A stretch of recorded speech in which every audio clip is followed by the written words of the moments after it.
They both had partners back on their home worlds, held in stasis calls until they returned from New Far Florence. Chromis loved her husband, although many days might pass between thoughts of him.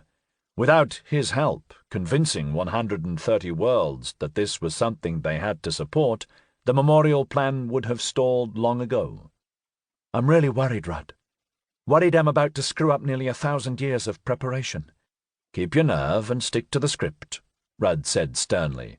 "No last-minute clever ideas, all right?" "Same goes for you. Remember, intended recipient." Rudd smiled reassuringly and led her into the stratospheric vastness of the meeting room.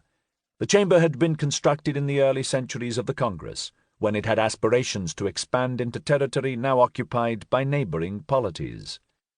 Space not being at a premium on New Far Florence, the 100-odd representatives were scattered across nearly a square kilometre of gently sloping floor space, and the ceiling was 10 kilometres above their heads. Slowly rotating in the middle of the room, lacking any material suspension, was the display cube in which their enlarged images would appear when they had the floor.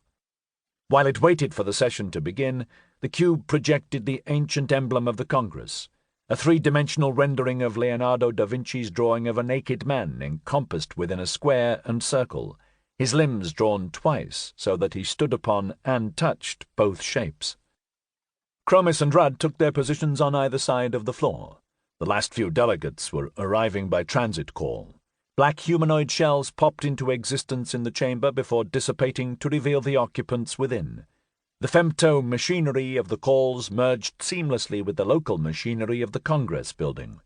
Every artificial object in the Congress of the Lindblad Ring, from the largest frame-shift liner to the smallest medical robot, comprised countless copies of the same universal femto-machine element.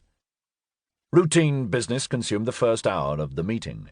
Chromis sat patiently, shuffling mental permutations, wondering whether she should consider a change of approach. It was difficult to judge the mood of the gathering, but Rudd's advice had been sound. She held her nerve, and when she had the floor she spoke the words she had already committed to memory before leaving home. "Honoured delegates," she began, as her magnified image appeared in the display cube.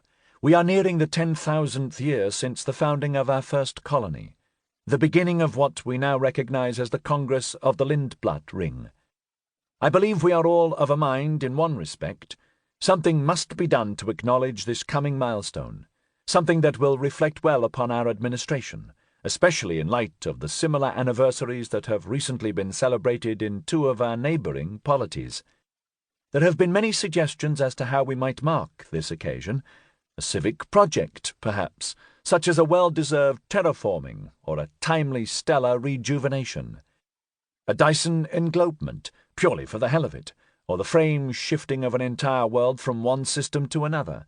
Even something as modest as the erection of a ceremonial dome or an ornamental fountain." Chromis paused and looked pointedly at the delegates who had proposed these latter projects, hoping that they felt suitably abashed at their dismal lack of vision. "There have been many excellent proposals, and doubtless there will be many more, but I wish to suggest something of an entirely different magnitude. Rather than creating something for ourselves, a monument in our own galactic backyard, I humbly suggest that we consider something altogether more altruistic.